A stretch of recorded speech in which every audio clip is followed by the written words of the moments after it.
Model की चर्चा करने जा रहे हैं, जो न केवल कक्षा 10 और 11 के लिए बहुत महत्वपूर्ण है, बल्कि जिन परीक्षाओं में इंग्लिश एक सब्जेक्ट के रूप में उन सभी के लिए, जैसे रीट की परीक्षा हुई, आपकी फर्स्ट ग्रेड की परीक्षा हुई, इवन आरएस में भी ये बहुत महत्वपूर्ण टॉपिक है। और वैसे भी जहां इंग्लिश सब्जेक्ट होता है और जहां करेक्ट फॉर्म ऑफ वर्ब के रूप में आपको या एरर आपको छांटनी होती है, वहां भी ये बहुत महत्वपूर्ण हो जाता है।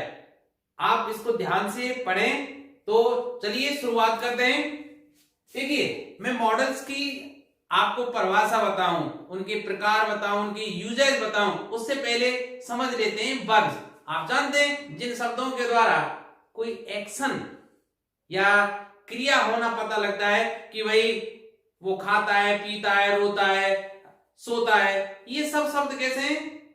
ये वर्ब है। अब देखिए, वर्ब मुख्यतः दो प्रकार की होती हैं। जैसे मैंने यहां लिखा है वर्ब, लेक्सिकल वर्ब और ऑक्सिलरी वर्ब। अब देखिए, लेक्सिकल वर्ब या इनको हम कहते हैं मेन वर्ब, मुख्य क्रिया, मेन, या इनको प्रिंसिपल वर्ब भी हम कह सकते हैं। इसी तरह ये ऑक्सिलरी वर्ब, इनको हम सहायक क्रियाएं कहते हैं, या हेल्पिंग वर्ब के नाम से भी इनको हम जानते हैं, हेल्पिंग वर्ब। अब एक एक करके इनकी परिभाषा को जान लेते हैं। देखिए, पहले बात करें लेक्सिकल वर्ब या मेन वर्ब या प्रिंसिपल वर्ब की, तो वे क्रियाएं जिनका अपना एक स्वतंत्र अर्थ होता है, verbs which have their meaning own, अर्थात जिनका एक स्वतंत्र अर्थ होता है, जो किसी वाक्य में मुख्य क्रिया की तरह प्रयुक्त होती हैं, जिनका B1, B2, B3 होता है। आप जानते हैं, जैसे sleep, slept, slept, beep, wept, wept. इसी तरह आप गो, वेंट, गॉन, तो V1, V2, V3 भी होता है। एस या ES फॉर्म भी होता है और ING फॉर्म भी होता है। तो ये सब क्या कहलाती है? मुख्य क्रियाएं, जिनका मैंने उदाहरण आपको बताया था, जैसे गो है, कम है, स्लीप है और कीप है, ये सब मुख्य क्रियाएं। अब बात करते हैं हम ऑक्सिलरी वर्ब्स की। तो ऑक्सिलरी वर्ब या हेल्पिंग वर्ब क्या है? ऐसी क्रियाएं जो अन्य क्रियाओं के साथ, अर्थात मुख्य क्रियाओं के साथ जुड़कर किसी सेंटेंस को नेगेटिव बनाती हैं, प्रश्नवाचक बनाती हैं। किसी वाक्य के में आपको ऐसा लगे कि भाई कमांड दिया जा रहा है, आदेश दिया जा रहा है, किसी वाक्य से ऐसा पता लग रहा है कि भाई हमें आपको वार्निंग दी जा रही है, या कहीं परमिशन मांगी जा रही है या दी जा रही है, तो वे सब क्रियाएं क्या कहलाती हैं? हेल्पिंग वर्ब कहलाती हैं। अब हम हेल्पिंग वर्ब्स को भी तीन भागों में बांट सकते हैं: primary auxiliary verbs, model auxiliary verbs and marginal auxiliary verbs. तो देखिए, सबसे पहले बात करते हैं हम प्राइमरी ऑक्सिलरी वर्ब्स। तो प्राइमरी ऑक्सिलरी वर्ब क्या है? आपने देखो टू बी फॉर्म वाले हैं, जैसे आपने पढ़ा है इज, आर और एम। इसी तरह डू, डज और डिड। इसी तरह आपने हैव और हैड, और भी आपने बी फॉर्म वाले में, जैसे आरएम के अलावा आपने ये भी तो पढ़ा है बी, बीइंग और बीइंग। तो ये सब क्या है? प्राइमरी ऑक्सिलरी वर्ब्स हैं। इसी तरह अब आप बात करें मॉडल्स की, तो मॉडल्स आपने अब तक कौन कौन सी पढ़े भाई? कैन, और कैन का पास्ट फॉर्म क्या होता है? कुड। वैसे ये स्वतंत्र रूप से भी है, ध्यान रखना, कैन का पास्ट फॉर्म भी कुड होता है और ये स्वतंत्र रूप से भी अलग से मॉडल है। इसी तरह भाई मे, और मे का पास्ट फॉर्म और स्वतंत्र रूप से अलग से भी माइट। इसी तरह सेल है, फिर सेल का पास्ट फॉर्म क्या होता है? शुड। इसी तरह विल, और विल का पास्ट फॉर्म क्या होता है? वुड। आप पास्ट फॉर्म से केवल ये मत समझना कि भाई कैन का पास्ट फॉर्म कुड हो जाता है। ये स्वतंत्र रूप से अलग से भी मॉडल्स हैं, जिनके हम प्रयोग जब आपको बताएंगे तो आप आश्चर्य करेंगे कि भाई ये बिल्कुल ही अलग है एक दूसरे से। और इसके अलावा मस्ट और ऑट टू।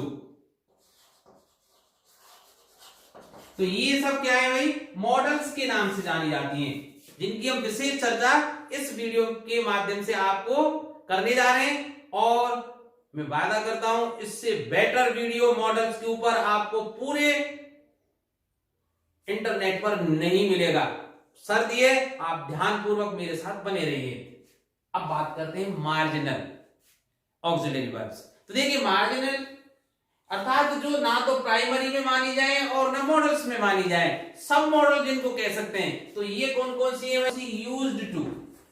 और आपने पढ़ा होगा जब पास्ट टेंस, आपने पढ़ा होगा कि पास्ट हैबिट्स को अर्थात repeated actions in past used to से दर्शाई जाती हैं। डेयर हिम्मत वाली डेयर और नीड। तो ये है भाई मार्जिनल ऑक्सिलरी वर्ब्स। हाँ, एक बात और मैं बताता चलूं कि प्राइमरी और मार्जिनल ऑक्सिलरी वर्ब्स कभी कभी प्रिंसिपल या लेक्सिकल या मेन वर्ब की तरह कार्य करने लग जाती, लेकिन मॉडल कभी भी मेन वर्ब की तरह व्यवहार नहीं करती। अब जैसे मैं कुछ उदाहरण लेके आपको बताता हूं जिनसे आपको पता लग जाएगा कि भाई प्राइमरी और मार्जिनल जो ऑक्सिलरी वर्ब है वो मेन वर्ब की तरह कार्य करते। जैसे आई हैव ए वॉच, एक उदाहरण लेते हैं, आई हैव ए वॉच। तो यहां आप देख रहे हैं हैव क्या है, प्राइमरी ऑक्सिलरी वर्ब है, लेकिन in this sentence have is used as a main verb, main की तरह। तो मेरे पास घड़ी है। और देखते हैं जैसे ही इज एन एडवोकेट। तो अब यहां आप देखना कि इज मेन वर्ब की तरह कार्य कर रहा है भाई। यहां आप देख रहे हैं कि हैव किसकी तरह कार्य कर रहा था, मेन वर्ब की तरह कार्य कर रहा था। ऐसे ही हम अन्य सेंटेंस भी देख सकते हैं। तो देखिए she was doing her work, वो अपना कार्य कर रही थी। तो यहां डू एक मेन वर्ब की तरह कार्य कर रहा है। वैसे डू क्या है, प्राइमरी ऑक्सिलरी वर्ब है भाई। इसी तरह ही नीड्स योर हेल्प, तो नीड्स भी क्या है, यहां उसे आपकी आवश्यकता है, आपकी मदद की आवश्यकता है। तो देखिए नीड्स कैसे कार्य कर रहा है भाई, एक प्रिंसिपल या मेन वर्ब की तरह कार्य कर रहा है। मॉडल का प्रयोग हम वाक्यों में कैसे करते हैं, इनकी यूजेस क्या है, इनकी मुख्य मुख्य विशेषताएं क्या हैं, उन सबको जानने से पहले आइए हम मॉडल्स के बारे में कुछ महत्वपूर्ण तथ्यों की बात कर लेते हैं। Some important facts about modal auxiliary verbs. तो सबसे पहला इनका जो महत्वपूर्ण तथ्य है वो क्या है कि they exist only one form.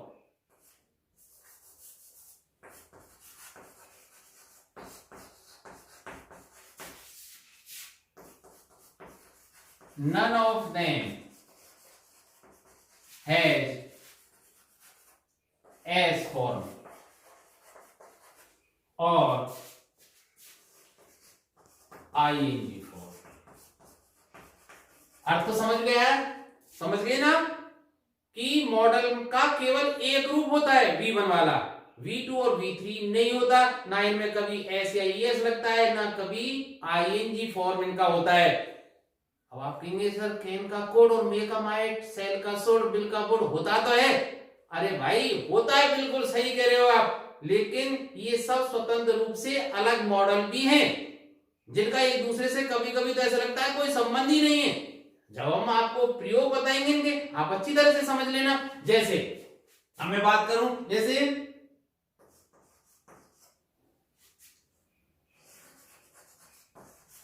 he can give you a pen, इसी तरह I can give you a pen। अब देखिए यहां he can give you a pen, तो यहां ऐसा नहीं है कि वो आपको पेन दे सकता है, ताए तीए आ रहे प्रेजेंट इंडेफिनिट समझ के आप कैंस इसको कैंस कर दें या गिव्स कर दें, ऐसा नहीं होगा भाई। हमेशा ध्यान रखना मॉडल के बाद फर्स्ट फॉर्म ही आता है, ऑट को छोड़कर किसी के साथ टू भी नहीं आता, इंफिनिटिव फॉर्म वाला भी नहीं होता, ठीक है। तो कैन के बाद हमेशा कैन हो कुड हो, मे, माइट, अर्थात कोई भी मॉडल शब्द हो उनके बाद हमेशा फर्स्ट फॉर्म ही आएगी। कोई एस नहीं लगेगा मुख्य क्रिया के साथ, ना कभी आईएनजी लग सकती है, ठीक है ना। टू भी कभी नहीं लगता है, केवल ऑट के बाद टू लगता है, वो अलग बात है, क्योंकि वो ऑट टू पूरा शब्द ही ऑट टू है, ठीक है, क्योंकि ऑट का स्वतंत्र रूप से कोई अर्थ नहीं होता, सम्मिलित रूप से ऑट टू शब्द होता है वो। अब दूसरा क्या है भाई कि मॉडल ही ऐसी ऑक्सिलरी या सहायक क्रियाओं के रूप में है भाई जिनका मेन वर्ब के रूप में कभी प्रयोग नहीं हो सकता। जैसा मैंने अभी बताया ना, प्राइमरी और मार्जिनल ऑक्सिलरी वर्ब होती है, उनका प्रयोग मेन वर्ब के रूप में हो सकता है, लेकिन मॉडल का कभी भी मेन वर्ब के रूप में प्रयोग नहीं होता। तो ये इसके कुछ महत्वपूर्ण तथ्य हैं। अब हम सीधे सीधे इनके प्रयोगों की बात करते हैं। तो देखिए, सबसे पहले हम बात करते हैं कैन की। अब देखिए, कैन का जो सबसे ज्यादा उपयोग किया जाता है वो इंटेलेक्चुअल और फिजिकल एबिलिटी के लिए। तो देखिए, मैंने समय बचाने के लिए इनके यूजेज और एग्जाम्पल लिख दिए, अन्यथा ये वीडियो की जो लेंथ है वो काफी ज्यादा हो जाती और आपको हो सकता है वो उबाऊ लगता। समय गंवाएं और मैं आपको इसके उपयोग की चर्चा कर लेता हूं भाई, उपयोग पर ले आता हूं। तो देखिए, फिजिकल एंड इंटेलेक्चुअल एबिलिटी अर्थात शारीरिक और मानसिक क्षमता के लिए कैन का प्रयोग किया जाता है। अब देखिए, एबिलिटी का मतलब क्या है? Ability itself involve to do something. भाई, आप में योग्यता होगी तभी तो, अर्थात आप में कोई कैपेसिटी होगी। हम दूसरे शब्दों में क्या कह सकते हैं कि ability involves capacity to do some actions, ठीक है, ये अच्छा रहेगा। इसका मतलब आप इसके लिए दूसरे शब्दों में कैसे समझ सकते हैं कि कैपेसिटी अर्थात आप में कितनी क्षमता है किसी कार्य को करने के लिए, क्षमता है, या यूं कह सकते हैं आप में कितनी पावर है किसी कार्य को करने के लिए, शक्ति, और आप किसी कार्य को कितना कर सकते हैं उसके बारे में कितना जानते हैं, नो हाउ टू। अब देखिए, कुछ एग्जाम्पल देख लेते हैं। Mohan can speak French very well. अब देखिए, मोहन फ्रेंच भाषा को बहुत अच्छी तरह से बोल सकता है, तो उसकी क्या है? मेंटल, देखिए, इंटेलेक्चुअल या मेंटल एबिलिटी है उसकी। इंटेलेक्चुअल एबिलिटी है कि मोहन फ्रेंच भाषा को, जो बहुत कठिन मानी जाती है, बहुत अच्छी तरह से बोल सकता है। वैसे भी आप देखिए, मॉडल किस शब्द से बना है? मूड शब्द से बना है। और मूड का मतलब हमारे दिल की बात, आपके मन के उद्गार जो निकले, तो मन, आपका मन क्या कह रहा है कि मोहन में इतनी मानसिक क्षमता है कि वो फ्रेंच भाषा को भी अच्छी तरह से बोल सकता है। तो ये क्या है? उसकी एबिलिटी है भाई। और एबिलिटी कौन सी? इंटेलेक्चुअल एबिलिटी है कि वो फ्रांस भाषा को या फ्रेंच भाषा को बहुत अच्छी तरह से बोल सकता है। Can he lift this box? क्या वो इस बॉक्स को उठा सकता है? ये क्या है? उसकी कैपेसिटी है। भाई, हम पूछना चाह रहे हैं कि भाई क्या उसमें इतनी क्षमता है कि वो उस बॉक्स को उठा सके? तो ये क्या है भाई? कैपेसिटी के बारे में। तो कैपेसिटी को डिनोट करने के लिए भी किसका प्रयोग करते हैं? कैन का। तीसरा उदाहरण देखिए, सरता कांट सॉल्व दिस क्वेश्चन। सरता इस प्रश्न को हल नहीं कर सकती। हम अपने मन की बात कह रहे हैं कि भाई सरता इस प्रश्न को हल नहीं कर सकती, सरता में इतनी मानसिक क्षमता नहीं है कि वो इस प्रश्न को कर पाए। ये क्या है? इंटेलेक्चुअल एबिलिटी, अर्थात सरता के पास इतनी इंटेलेक्चुअल एबिलिटी नहीं है। तो ये क्या है? एबिलिटी को दर्शा रहा है। इधर देखिए, I can swim across the river. मैं इस नदी को इस सिरे से दूसरे सिरे तक, एक किनारे से दूसरे किनारे तक पार कर सकता हूं। मेरी क्षमता को मैं सबके सामने रख रहा हूं कि भाई मेरे अंदर इतनी क्षमता है।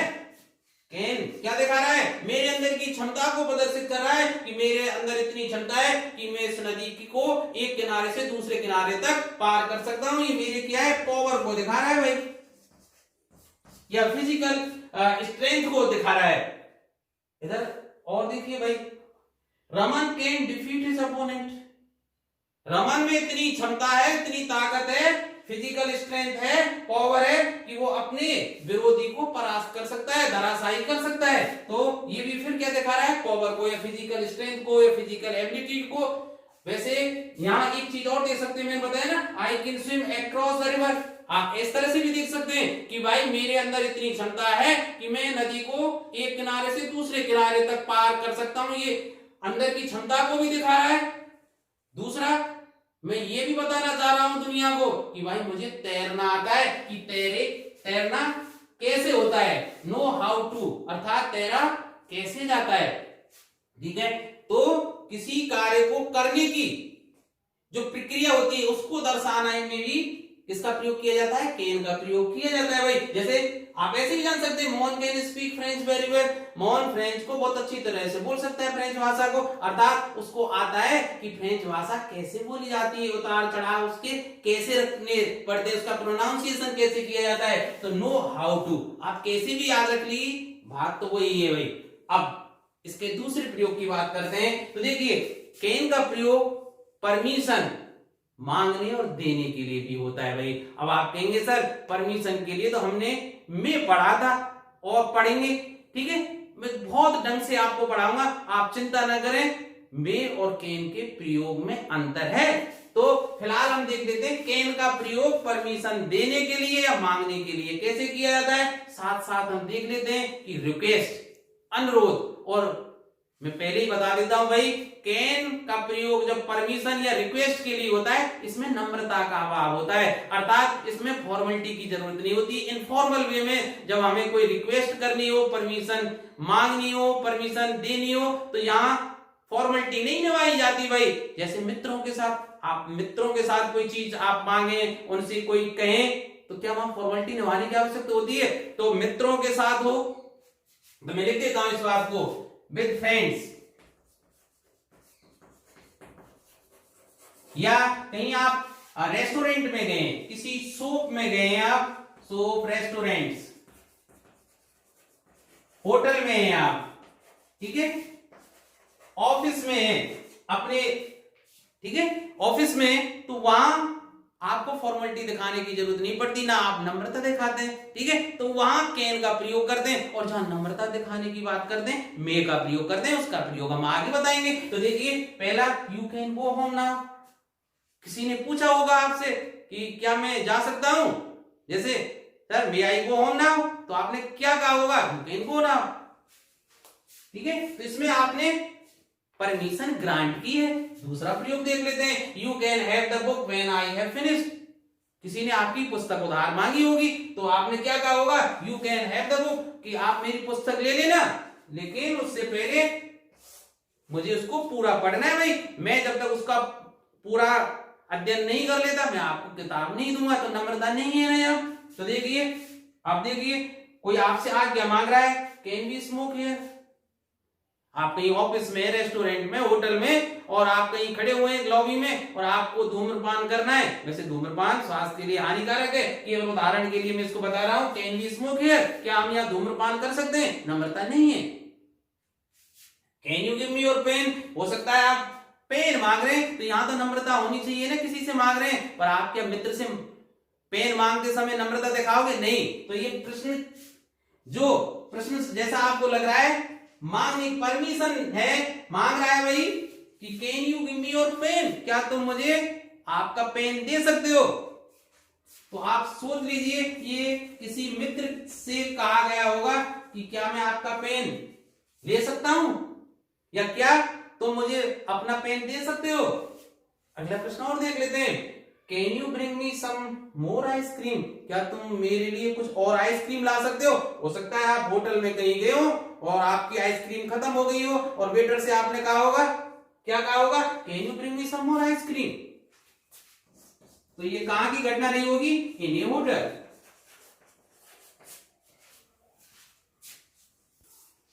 अब कैन का देखिए तीसरा प्रयोग हम देखते हैं। जैसा आप देख रहे हैं, कैन इंडिकेट्स थ्योरेटिकल पॉसिबिलिटी, जहां सैद्धांतिक संभावना होती है किसी चीज के होने की, अर्थात ये हो सकती है ऐसी। तो जैसे उदाहरण के रूप में भाई, the fire can be dangerous, आग खतरनाक हो सकता है, क्योंकि इसमें तो संभावना है ही, सैद्धांतिक रूप से हम जानते हैं आग खतरनाक होती है। और अगर कोई ज्वलनशील पदार्थ है तो और भी आग लगने से खतरे की घंटी बज जाती है। तो ये क्या है, थ्योरेटिकल पॉसिबिलिटीज है भाई, या possibility idea.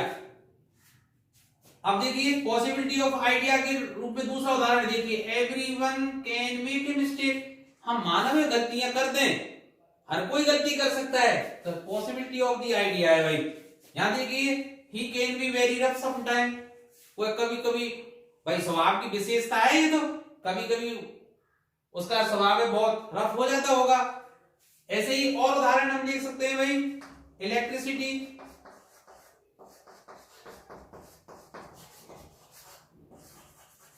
Can be lethal, खतरनाक, वही।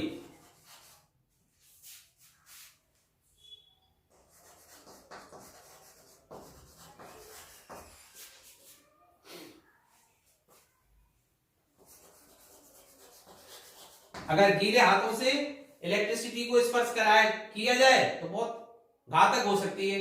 अब देखिए, मैंने पहले बताया था कि भाई मॉडल्स का आप एस या ईएस फॉर्म नहीं रख सकते, अर्थात मॉडल्स में एस या ईएस नहीं लगा सकते, आईएनजी नहीं लगा सकते, उनकी सेकंड फॉर्म और थर्ड फॉर्म नहीं बना सकते, लेकिन नकारात्मक जरूर ये बन जाती है, जैसे कैन का कांट, मे का मे नॉट। इसी तरह भाई अब देखिए, कांट का प्रयोग या कैन नॉट का प्रयोग कहां होता है, कि अगर आपके पास अधिकार नहीं है या आपको ये बताया जाए कि भाई आपका ये अधिकार नहीं है, तब कांट का प्रयोग। सीधी सी बात है कि प्रोहिबिशन किसी चीज की मनाही हो या नेगेशन ऑफ परमिशन हो। तो देखिए, you can't travel in first class compartment with second class ticket. आपके पास सेकंड क्लास टिकट है तो आप सेकंड क्लास में जाइए, आपको ये अधिकार है ही नहीं कि आप फर्स्ट क्लास कंपार्टमेंट में जाके यात्रा कर सके भाई। You can't smoke eight public places, बिल्कुल वैधानिक रूप से आपको अनुमति है ही नहीं कि आप पब्लिक प्लेसों पर धूम्रपान कर सकें, तो ये प्रोहिबिशन, मनाही है भाई। जैसे आप अगला सेंटेंस देखिए भाई, you can't open the door without की, आप बिना चाबी के दरवाजा नहीं खोल सकते। ये क्या है, आप अधिकार एक तरह से यूं ही मान सकते हैं ना कि भाई बिना चाबी के ताला कैसे खुलेगा। You can't enter examination hall without admit card, आप एडमिट कार्ड के बिना एग्जामिनेशन हॉल में नहीं प्रवेश कर सकते। इसी तरह you can't drive a vehicle without a driving licence. तो जहां अधिकार नहीं हो आप कांट का प्रयोग करें। अब देखिए, ये रहे चार प्रयोग कैन के। अब हम पास्ट फॉर्म ऑफ कैन, जिसको आप कुड नाम से जानते हैं, और जो अलग से मॉडल है उनके प्रयोग की चर्चा करते हैं। देखिए, अब हम चर्चा करते हैं कुड की। अब कुड का जो सबसे ज्यादा प्रयोग होता है फिजिकल और इंटेलेक्चुअल एबिलिटी को दर्शाने के लिए, जो पास्ट टाइम की या फ्यूचर टाइम की हो सकती है। फ्यूचर से आप कंफ्यूज ना हो, क्यों? क्योंकि मैंने पहले ही कहा था, कैन को और कुड को अलग अलग समझें। आप ये ना समझें कि कुड केवल कैन का पास्ट फॉर्म होता है, पर कुड एक स्वतंत्र रूप से अलग मॉडल है जिसके अपने अलग प्रयोग हैं। ठीक है, अब इन उदाहरणों से आपके और अच्छी तरह से समझ में आ जाएगा। तो देखिए, he could play cricket when 11, जब वो 11 वर्ष का था क्रिकेट खेल सकता था। उस समय की पास्ट एबिलिटी है भाई उसकी, कि भूतकाल में जब वो 11 वर्ष का था तो क्रिकेट खेल सकता था। उसकी फिजिकल स्ट्रेंथ के बारे में, उसकी पावर के बारे में, एबिलिटी मैंने बताया था, ability involves capacity to do some actions, अर्थात एबिलिटी जो शब्द है उसी में छिपा हुआ होता है कि उस बंदे के अंदर ऐसी क्षमता है कि वो कुछ एक्शन या क्रिया कर सकता है। तो उस बंदे में क्या क्षमता थी जब वो 11 वर्ष का था? क्रिकेट खेल सकता था। अगला sentence, the doctor could see you tomorrow. अब देखिए यहाँ कि डॉक्टर आपको कल मिल सकते हैं, सी का मतलब यहाँ मिलने से। तो देखिए ये क्या है, फ्यूचर टाइम है, तो आप केवल पास्ट टाइम पर ही नहीं जाए, फ्यूचर टाइम को भी इंडिकेट करता है कुड, जैसा आप यहां देख रहे हैं। अगला देखिए, he ran as fast as he could. अब देखिए यहां बिल्कुल कैन का कुड हुआ है, पास्ट फॉर्म के रूप में प्रयोग होता है। देखिए यहां सेकंड फॉर्म है, तो इसलिए यहां मैंने क्या लगाया है, कुड। और अगर ये होता he runs as fast, as he can आता था। ठीक है, अब यहां देखिए I could swim across the river in my childhood, ये मेरे बचपन की क्षमता है, पास्ट की क्षमता है कि मैं अपने बचपन में इस नदी को पार कर सकता था। दूसरा जो सबसे महत्वपूर्ण कोड का प्रयोग है वो क्या है, टू एक्सप्रेस पोलाइट रिक्वेस्ट। देखिए रिक्वेस्ट के लिए मैंने कैन का प्रयोग भी बताया था, मैंने बताया था कि कैन का प्रयोग जब हम रिक्वेस्ट के लिए, परमिशन देने के लिए, परमिशन मांगने के लिए करते हैं तो नम्रता का अभाव होता है, क्योंकि कैन का प्रयोग कब करते हैं, जब हम मित्र से बात कर रहे हो, किसी होटल में बात कर रहे हो, होटल में वेटर से बात कर रहे हो पर्टिकुलरली, या मतलब इनफॉर्मल वे में ऑफिस में बात कर रहे हो। लेकिन कोड का प्रयोग कब करते हैं भाई, जब हम अपने से अधिक उम्र के ओल्डर पीपल के साथ बात करें, अपने बॉस के साथ बात करें, अपने टीचर्स के साथ बात करें, तो वहां हमें नम्रता दिखानी होती है। तो ऐसी जगह पर कैन के स्थान पर आप किसका प्रयोग करेंगे, कोड का। तो आप देखिए could I use your cell phone, आप अपने से किसी बुजुर्ग से या बड़े से कह रहे हैं कि क्या मैं आपका सेल फोन मोबाइल यूज कर सकता हूं, तो यहां नम्रता है आपके अनुरोध में। देखिए could you tell me the time please, please में अपने आप नम्रता है कि क्या आप मुझे समय बता सकते हैं। इसी तरह could U turn the music down, अब देखिए यहां इसको ध्यान से समझिए, यहां अनुरोध है, could U turn down the music please, कृपया क्या आप जो आपका संगीत चल रहा है उसको क्या आप थोड़ा स्लो कर सकते हैं। और अगर मैं इसी को इस तरह से लिख देता, can U turn the music down, तो इसका मतलब अब अनुरोध नहीं है, अब क्या होता है कि तेरे में क्या इतनी दम है कि मेरा हाई म्यूजिक जो चल रहा है हाई वॉल्यूम पे उसको तू स्लो करवा सके। यहां धमकी है कि तेरे में इतनी क्षमता नहीं है, यू हैव नॉट कैपेसिटी, इतनी पावर तेरे में नहीं है कि तू मेरे भाई म्यूजिक को स्लो करवा सके, मेरा डीजे जो भी बज रहा है वो इतनी वॉल्यूम पे चलेगा। और यहां क्या है, अनुरोध है कि भाई आपका जो संगीत चल रहा है हाई वॉल्यूम पर उसको क्या आप थोड़ा धीमा कर सकते हैं। तो यहां आपको आसान अच्छी तरह से समझ में आ गया होगा कि कैन और कुड में क्या अंतर है। कैन ताकत दिखाता है, कुड आपकी नम्रता को दिखाता है। देखिए अगला एक उदाहरण, could you please post this letter, कि क्या आप मेरा ये लेटर पोस्ट कर देंगे। तो ये दो उपयोग है, अब हम तीसरे उपयोग की चर्चा करते हैं। देखिए कोड का प्रयोग कैन के पास्ट फॉर्म के रूप में भी किया जाता है। आपने नरेशंस में देखा होगा, जैसे एक सेंटेंस लेते हैं, he said I can beat you in the race. अब इसको अगर हम इनडायरेक्ट में बनाएं तो कैसे बनाते हैं भाई, ही सेड, या टोल्ड भी कर सकते हैं, तो ही टोल्ड दैट। अब देखिए आई हमेशा किससे चेंज किया जाता है, सब्जेक्ट से भाई, ठीक है। तो आई कैसे बदल जाएगा, ही में, तो ही और कैन का क्या हो जाएगा, कुड, तो ही कुड बीट, और यू अब किससे कहा है, मुझसे कहा है, ये जो छिपा हुआ है ही सेड टू मी, ठीक है। तो यू किस में कन्वर्ट होगा, ही में, he could beat me in the race.